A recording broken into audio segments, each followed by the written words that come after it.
Bueno, lo primero, gracias por la invitación, porque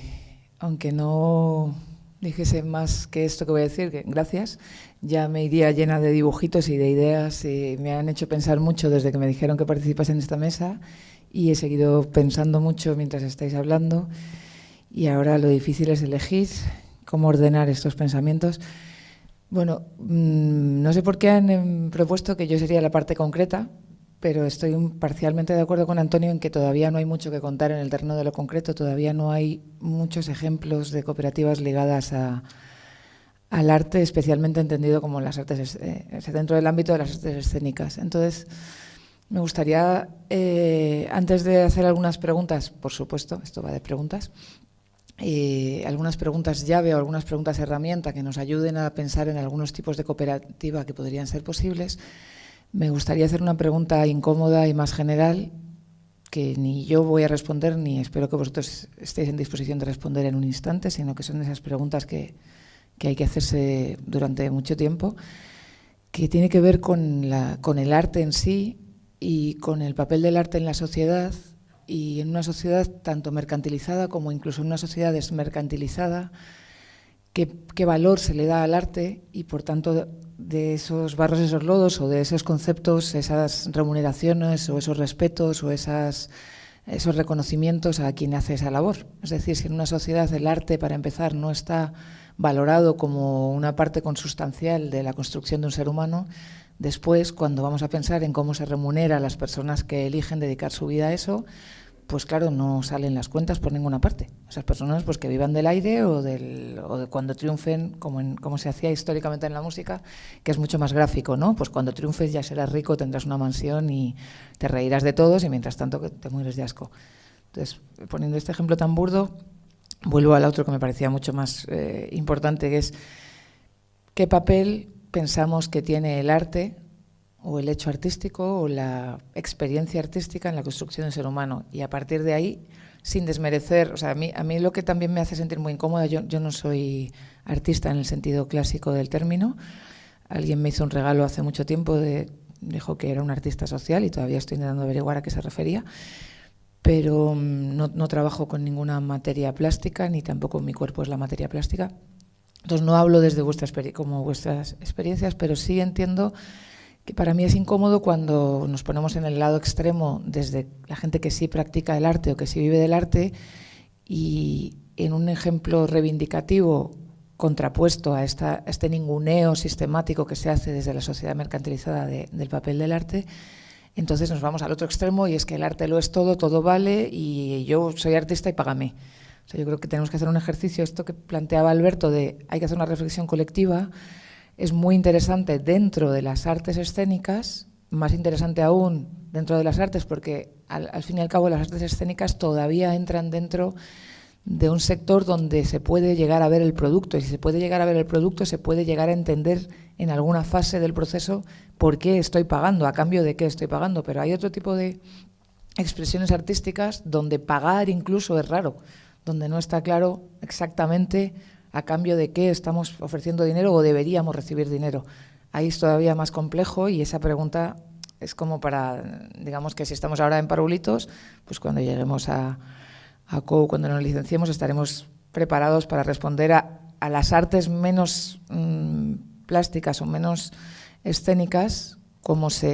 qué se hace con ello, ¿no? Entonces decía que para mí la conversación interesante, además de al interno de las personas que practicáis arte,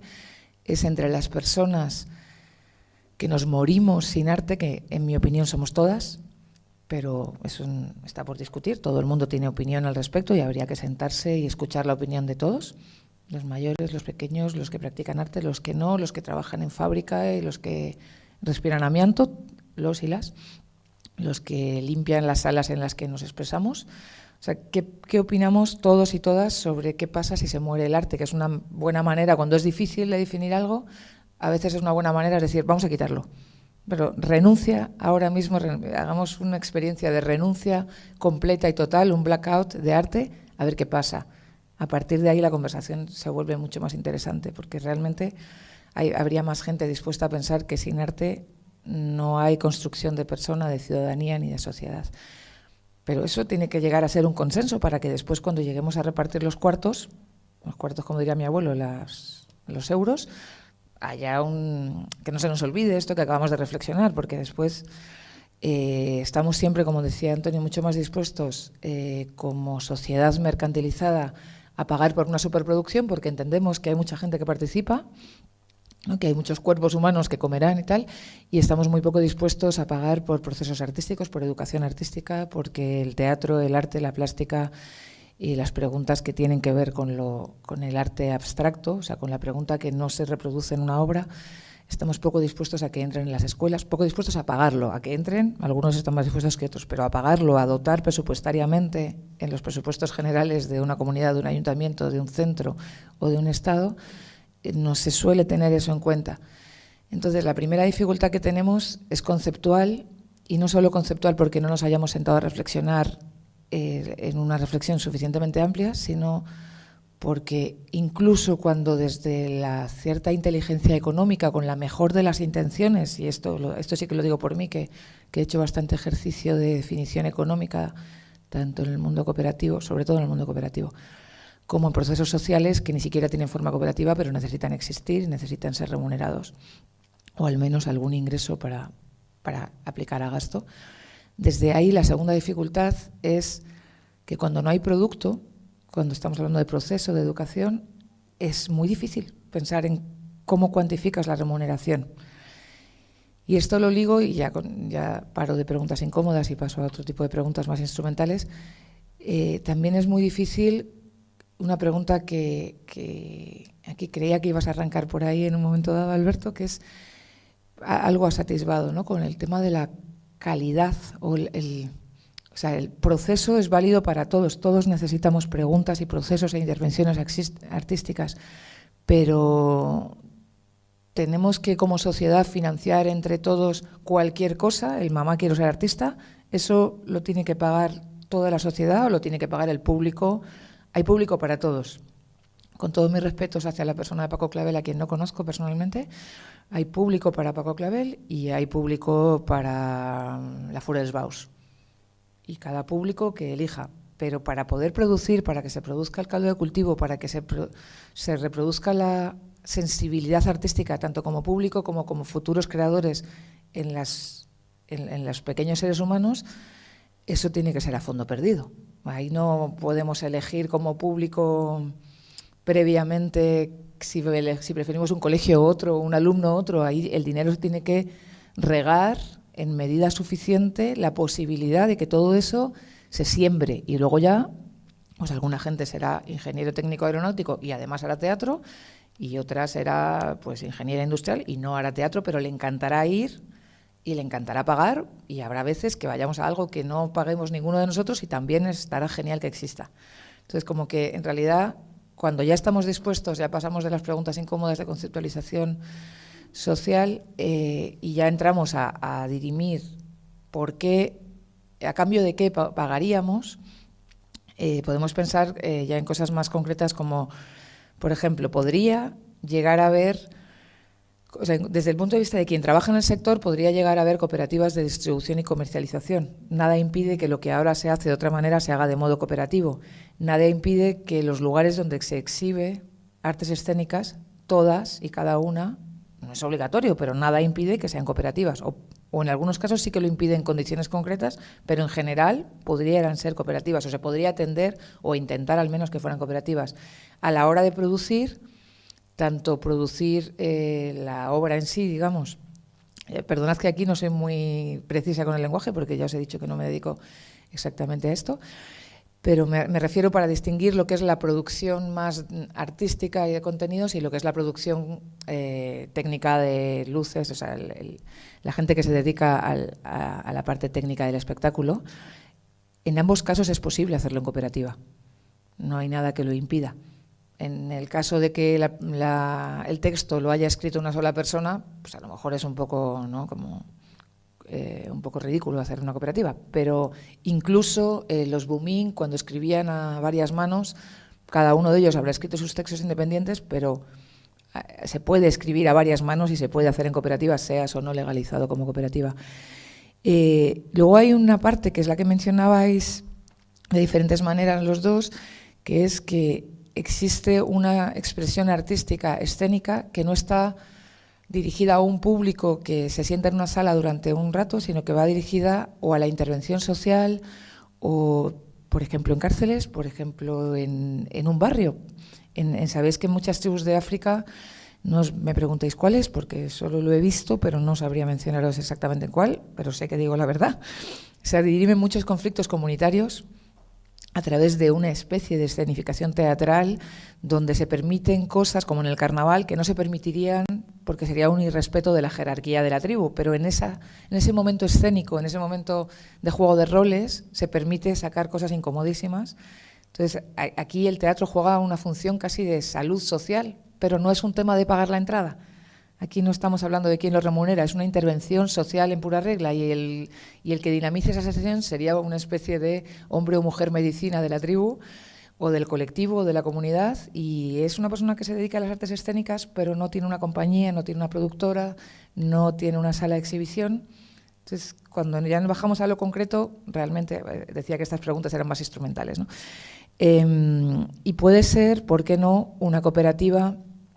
como el Teatro del Barrio, de consumo, utilizando la palabra consumo en este caso de una manera muy cariñosa, como me puedo tomar un zumo, me puedo tomar un vaso de agua o una copa, o me puedo,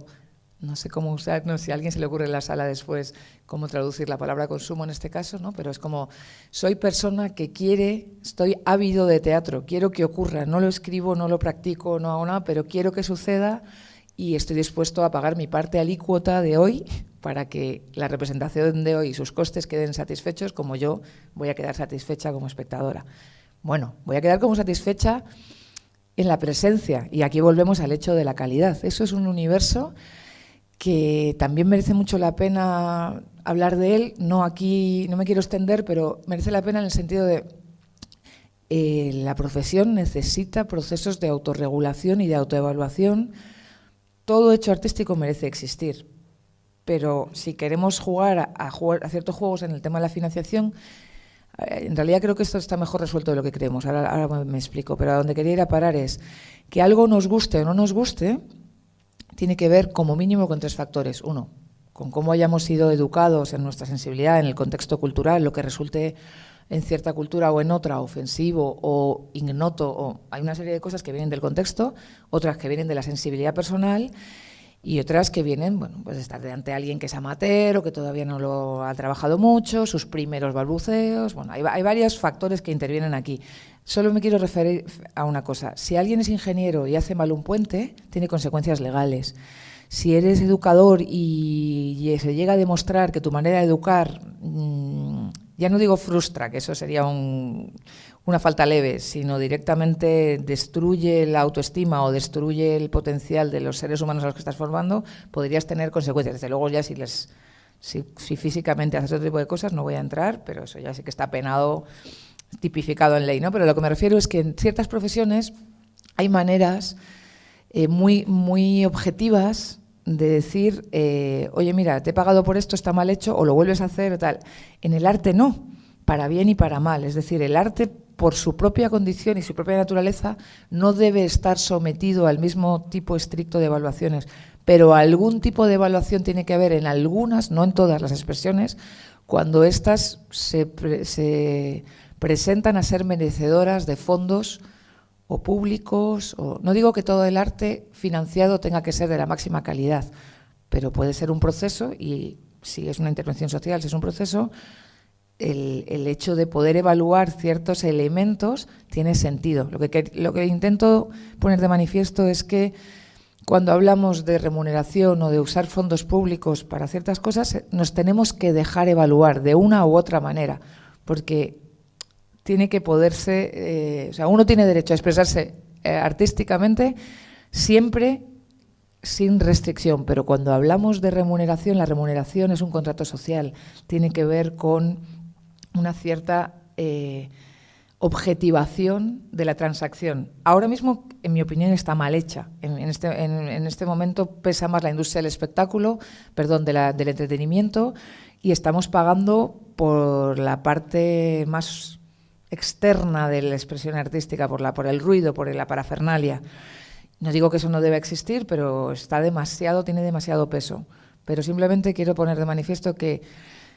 tenemos que estar dispuestos, no digo, estoy segura que muchos de los que estáis aquí estáis más que dispuestos y estáis trabajando con esto, está solucionado, pero lo que quiero decir es que a la hora de solucionar el tema de cómo se remunera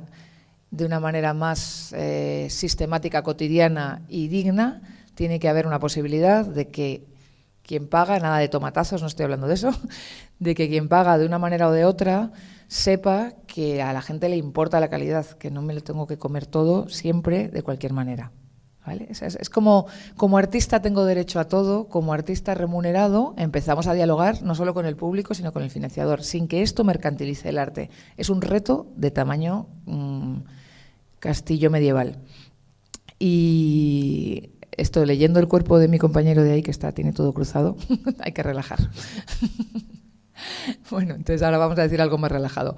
Decía que por un lado está el tema de la calidad, que es solo uno de los 7 puntos. Por otro lado está el tema del producto. Volvemos a la dificultad de por qué se paga y cómo, sin mercantilizar, conseguimos identificar palabras como proceso, palabras como clase, palabras como obra, palabras como texto, palabras como... Digo, porque a la hora de diversificar las subvenciones tengo que poder subvencionar la producción o la exhibición o la distribución o incluso subvencionar el hecho de que accedamos a arte de calidad los consumidores, que la persona que lo hace gane, las personas que lo hacen ganen lo que tienen que ganar. Y si los que lo tenemos que pagar no alcanzamos, o ciertos públicos no alcanzan, que la subvención vaya al público. O aunque te la reciba la compañía, la disfrute el público. Es decir, esto vale lo que vale, yo no bajo ni un céntimo el precio, pero para que algunos públicos accedan, puedo subvencionar directamente al centro educativo que visita, o puedo subvencionar al centro de mayores o a una determinada zona de una ciudad que le cuesta más llegar, o puedo subvencionar que haya una exhibición ad hoc de esa compañía que por calidad y por prestigio y por lo lejos que ha llegado en el reconocimiento del público está en esta franja de no le queda ni un bolo. Bueno, pues te voy a pagar un bolo a tu precio para que vayas a este sitio donde si no, no llegaría jamás nada. Todo este tipo de cosas necesitan que podamos tipificar qué estoy pagando: la representación, la intervención, el proceso, una clase, ¿no? Que es un esfuerzo que tenemos que hacer desde el sector para que quede más claro qué se subvenciona o qué se contrata, porque también creo que se contrata poco arte y eso es una pena. O sea, que se podría, desde la sociedad civil y desde las empresas, hay un incipiente movimiento en esa dirección hasta donde yo sé,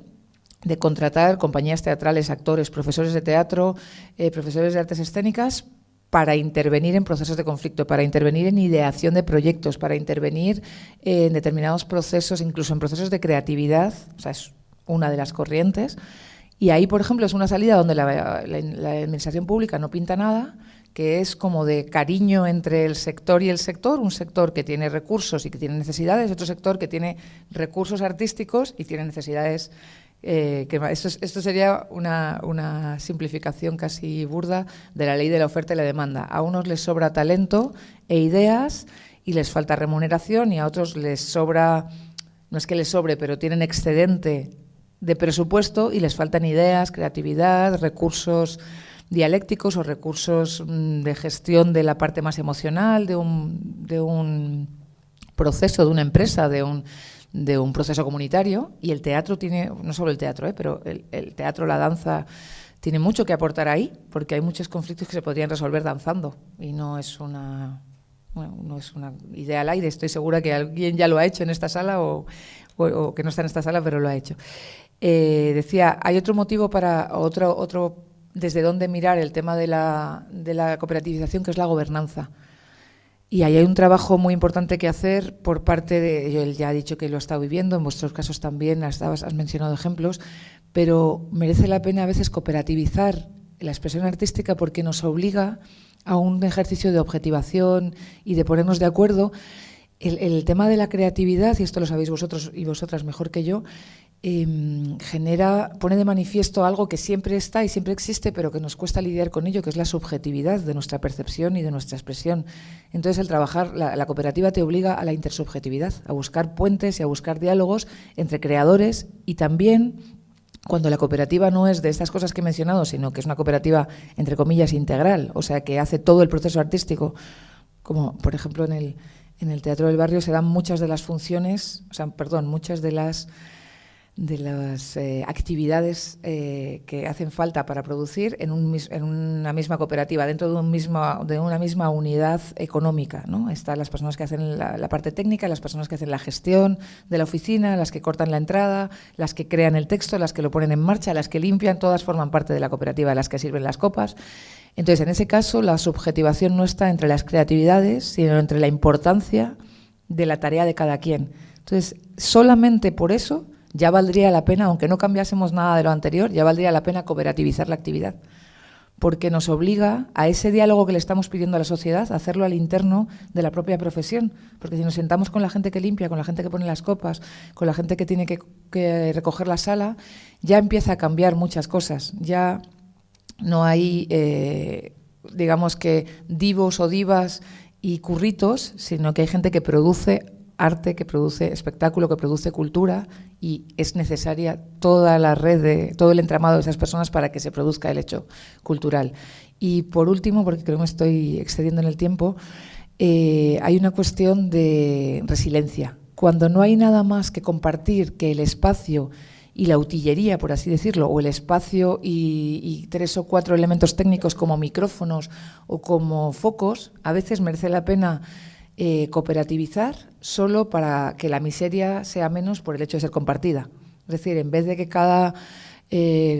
compañía tenga que acabar teniendo sus furgonetas, no sé qué, pues a lo mejor 2 furgonetas para 5 o un espacio para... O sea, esto es más claro en el caso de la producción artística más plástica, ¿no? Pero a veces compartir un espacio muy grande que pueda ser versátil es más barato si se juntan muchos creadores a la vez. Compartir servicios de secretaría o compartir servicios de, bueno, lo que ahora se suele llamar un coworking, pero siempre que pensamos en un coworking pensamos en alguien con un ordenador y un teléfono haciendo una empresa, abaratando los costes de una empresa. Pero en el mundo artístico es compartir espacios de ensayo, compartir utillería, compartir vehículos, compartir muchas cosas, también es otro motivo excelente para cooperativizar.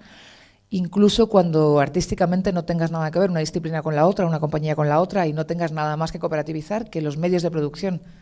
Bueno, una cooperativa por definición, y si no digo esto estaría faltando una cooperativa por definición es una cooperativa donde los dueños de los medios de producción son las mismas personas que trabajan. O sea, el sueño de un señor que nació hace... no me acuerdo, pero como unos 200 años, no como cuando los medios de producción son de otras personas, nos puede ir bien o nos puede ir mal, depende de lo simpáticas que resulten estas personas frente a nuestra necesidad extrema de utilizar estos medios de producción. Cuando una cooperativa es una sociedad laboral, que quiere decir que los que laboran son los socios, básicamente. Pues solamente compartir los medios de producción, una parte de los medios de producción, porque en teatro mucho el medio de producción somos nosotros mismos, nuestro cuerpo, nuestra mente, nuestra plasticidad escénica en algunos casos. Bueno, esto es un plural majestático que hace que me contagie de un arte que no poseo, ¿no? Pero simplemente, por decir el último recurso, aún así merece la pena. Aunque no tengamos nada más que compartir que la parte material del asunto, aún así vale la pena en estos tiempos y también por una cuestión de ecología, de para qué diablos tiene que tener cada grupo que lo intenta es que no sé nombrar las cosas que hay aquí, ¿no? Pero su cacharrito, uno cada uno, con lo caro que es todo. Pues eso también es una cuestión de el dinero, pongámoslo en que la gente reciba dinero todos los meses y luego ya si sobra lo ponemos en cacharritos, pero de momento si podemos compartir los cacharros y que alcance más para remunerar a las personas que practican, mejor. Siento haberme excedido y gracias.